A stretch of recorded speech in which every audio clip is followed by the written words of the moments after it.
I was thinking of a way to start, but my thought process got interrupted by checking my phone, just looking at the latest headlines. That's really how gripped we are with very sudden change. A lot is happening. In the news business, we're extremely fatigued given all the developments, but such is the world that we live in. Useful statistics, if useful at all. The last 6 years, at least three wars, one pandemic, 100+ record highs in the S&P, $50, $60 swing in oil. It even went negative when you look at West Texas. And it's important to, I think the reason I bring this up, it's how do you, and I know you hear this a lot, how do you differentiate signal from noise? If you wait long enough, some noise becomes signal. And how do you invest through the noise and what to sort of tune out? And I think no better way to give us the best paradigm than from a family, from somebody who's invested through, let's call it the better part of a few hundred years, multiple generations. A lot has happened. So, Your Highness, thank you so much for joining us. My first question is really, really very simple. What do you make of what's going on right now? And how bothered are you, or how not bothered are you with these current events? Well, first of all, thank you very much to the organizers and Bloomberg for inviting me to this conference. It's great to be here and to share some thoughts.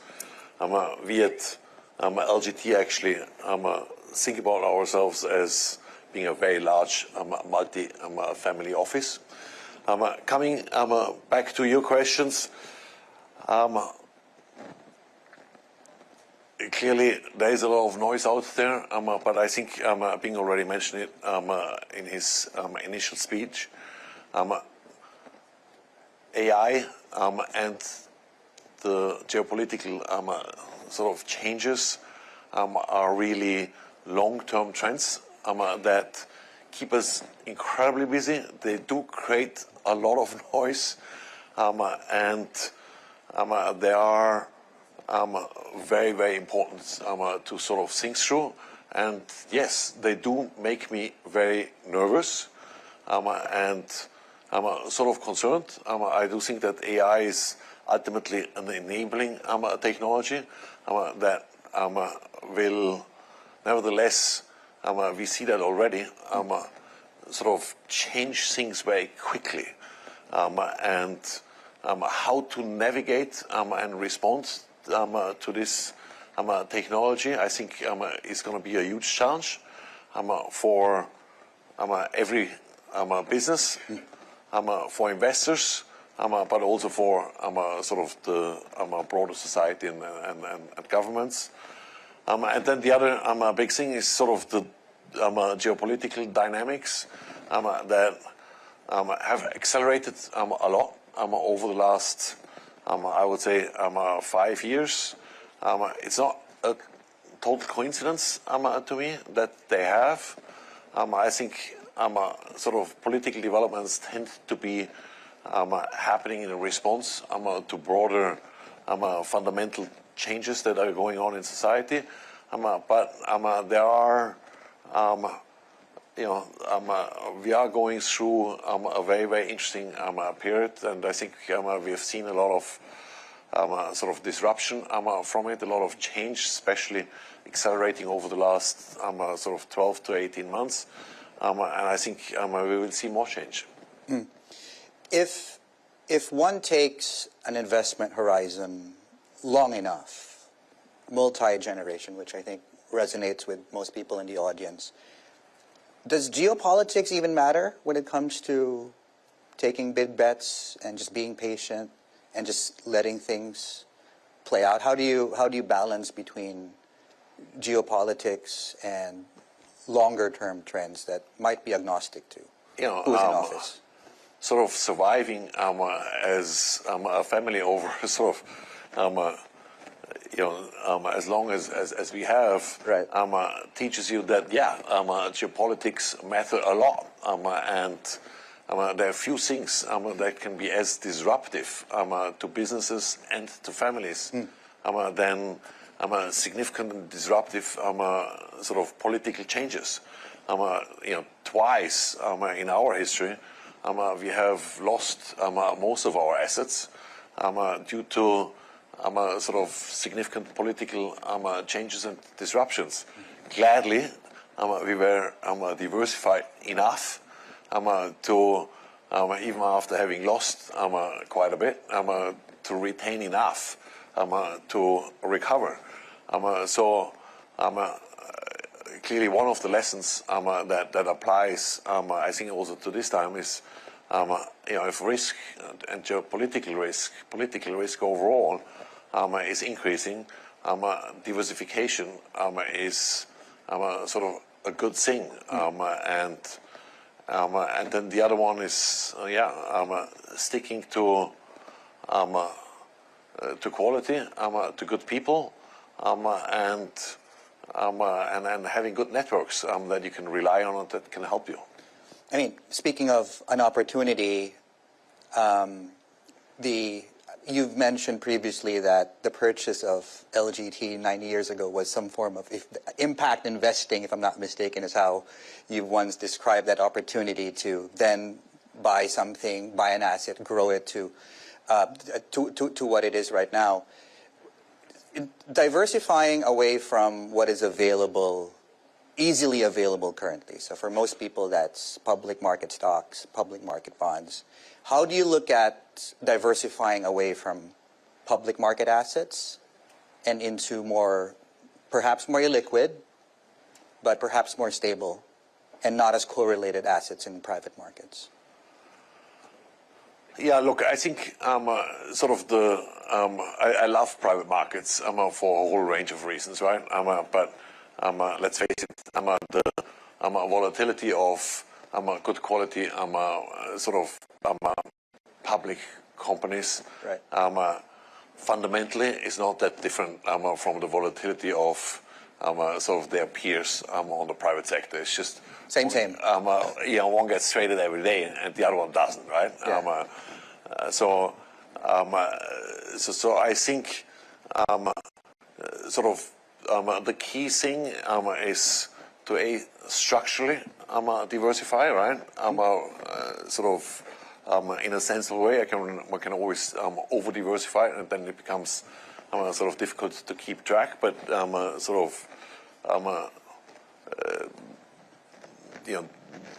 that's one consideration. Then I think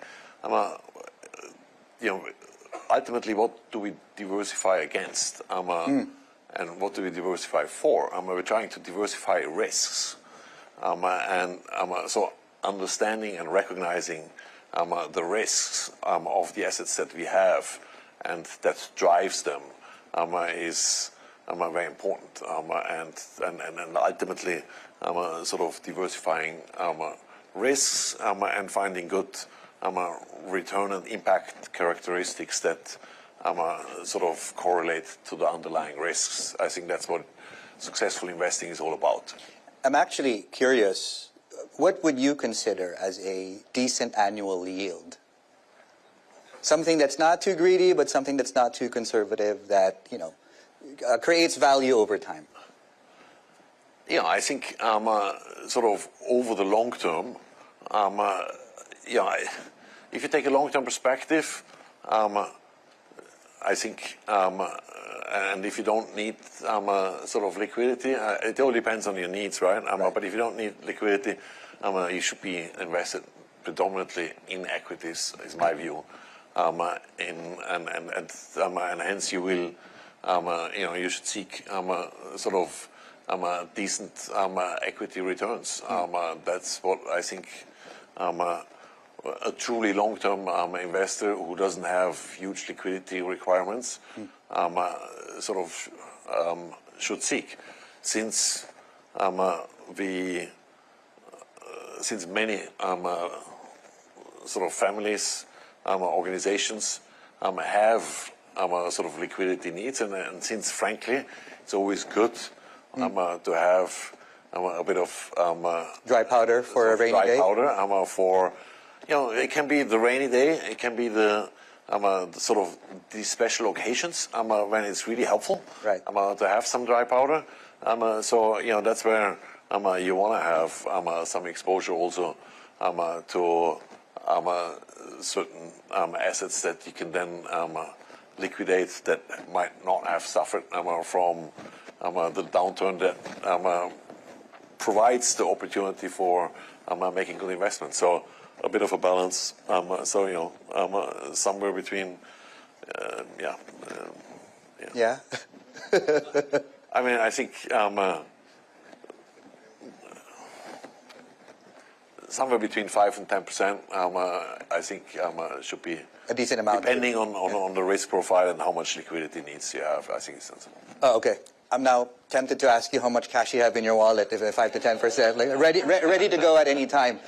Let's take a step away from, I think, your views in the markets for a moment, and just to look at your own experience. And I think a lot of people would benefit certainly from that. I mean, the princely family, 26 generations of stewardship and passing down. What is your primary advice when it comes to wealth planning and stewardship and making sure that it goes beyond the next 2 visible generations? I think if you look at what type of organizations survive for a long time and create good legacies, they tend to be organizations that integrate purpose into what they're doing. And think about some of the oldest organizations that we all are aware of. They tend to be either universities, Cambridge, Oxford, old universities even in the US. They tend to be religious organizations. They tend to be states, all sort of organizations with purpose. So I do think that purpose is something which people, if they recognize it, sort of feel sort of subscribe to and feel passionate about, and they intuitively understand that it's worth sort of pushing for and maintaining, and so integrating sort of purpose into family constitutions, into the mandates. There are really a whole range of interesting organizations that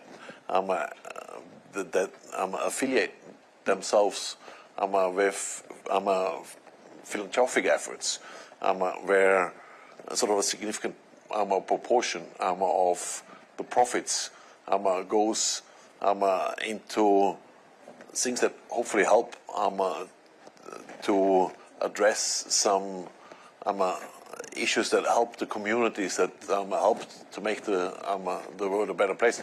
I think those things are sort of smart to integrate. For us as a family, I would say sort of 2 key points in our history, where when a couple of 100 years back, the family, some of my ancestors decided that they want to remain relevant in society, and they put together a constitution and expressed the will that the family wants to remain relevant, sort of gave it some structure, gave it some organization. I think that was very helpful. And then the family about a bit more than 300 years ago had the chance to form this little country. Liechtenstein is the only country that I'm aware of that was formed through M&A. 2 acquisitions of governance rights across territories that were subsequently merged. That gave the family a whole additional, broader purpose that created a lot of identity, created a lot of motivation for the family to be successful and remain relevant. That's probably the most successful real estate transaction in history, the way you've phrased it. Well, interesting, it wasn't just real estate, right? It was actually acquiring governance rights. Okay. Oh, okay. I want to pick up on something you just said there. Like several hundred years ago, some of your ancestors decided to come up with some sort of constitution that almost anchors philosophies beyond single generation. Is that something that you would recommend families to do in as far as ensuring that the values run through generations? Yeah, I think that sort of formalizing certain things, documenting intent in a sort of thoughtful way, I think is powerful, and if well done, helps to create legacy. Look at the American Constitution. I mean, so like I'm coming back to some of these organizations that have been around for a very, very long time. Typically, it includes some written documentation that have been given some good thought. That needs to be sort of. Well, how about they need to update to modern times? To develop because things change a little bit. But they need to. But I think it helps. The impact investing, something you mentioned too. If you look at some of the oldest institutions, whether that's education-based or religion-based, the question I have is that there seems to be an attachment there to doing something that is relevant to society, that will that gives some permanence to that institution or that asset. And I wonder whether people should look at the trade-off between something that is socially helpful and relevant against something that is very profitable short-term, because some people might see that trade-off as not the same things. Yeah, I'm sort of against the trade-off perspective. I think we need to look at things more holistically. I have no problem in investing stuff that is hugely profitable and sort of marginally impactful. But I do think that we need to think about what helps us to create sort of successful societies over the long term, and that requires that we always sort of look not just at the financial return, but also sort of at the broader externalities that organizations generate, and where sort of at some point, to a certain extent, yes, you will need to make trade-offs. I mean, I will refuse to invest in organizations that create substantial returns, but also equally sort of substantial negative externalities. And net, if I sort of take everything into consideration, it's not creating holistically sort of assessed good value add. We have a set of sort of matrices financially, economically, that have been put together at a point in time when the problems of this world were very, very different than they are today. Anybody who would put them together on a blank sheet of paper today would come up with matrices that would look sort of hopefully much more adequate for what is needed from today's perspective. So we need to look at what we have, but we need to sort of holistically add what should have been added, and eventually probably will be added. Sometimes it takes a while for governance systems to change, and for matrices to change. Well, that's where patience is a virtue, as they say. The 900 years, if I'm not mistaken, of I spent more time looking forward than looking back, but we have been around for a while. For a while. I'm just curious, what is the strangest asset that you guys have owned in history? You know, I think what I mentioned, what you mentioned before must have been a really good one. Is sort of, you know, having sort of invested in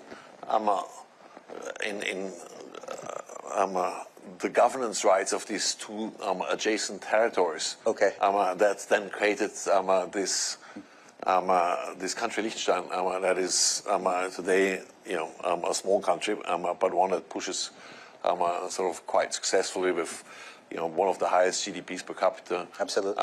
With I would say sort of a lot of things going the right direction in that country, and having sort of created a lot of purpose for the family, a lot of rewards. I think that probably has been the most unusual asset, but also sort of one of the highest performing one.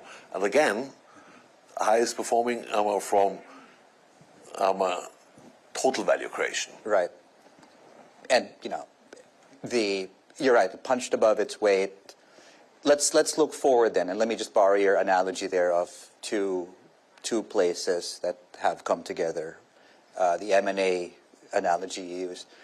What investors are trying to figure out now is we're moving from a period where there had been one dominant power in the world, and this transition could take very long, could be very short, and how to figure out how the next 100 years looks like. How do you approach the dynamics we're feeling and seeing and reading about every single day?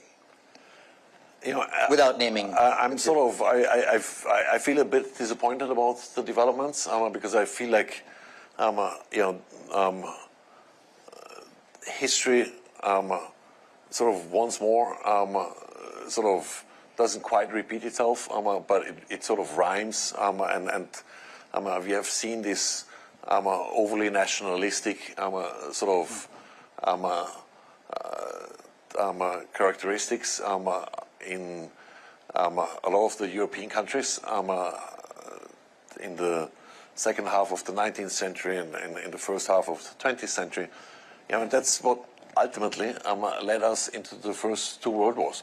People don't seem to remember what created these horrible world wars, and it had a lot to do with excessive and stupid nationalism, and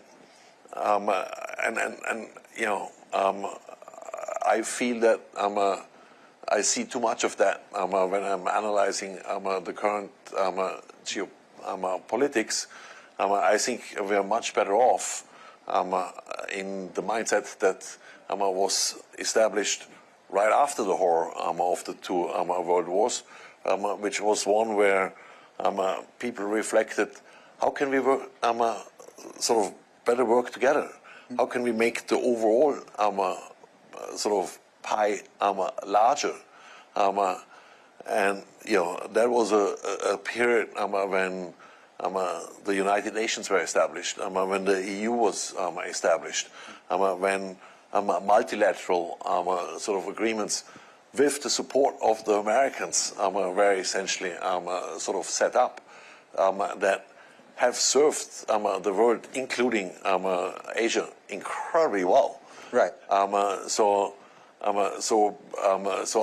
worry that the shift that we are observing now is one that is going in the wrong direction, and so I haven't given up hoping that this is a sort of something which hopefully over time will swing back, but we'll see. And for asset allocators, that's simply deciding based on geographical exposure.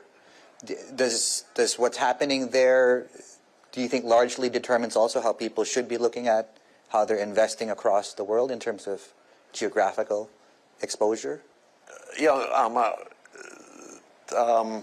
certainly I think to have some diversification, also from a geographical risk diversification perspective, makes sense. So it's definitely one of the considerations that has probably become even more important and relevant in the current geopolitical sort of picture.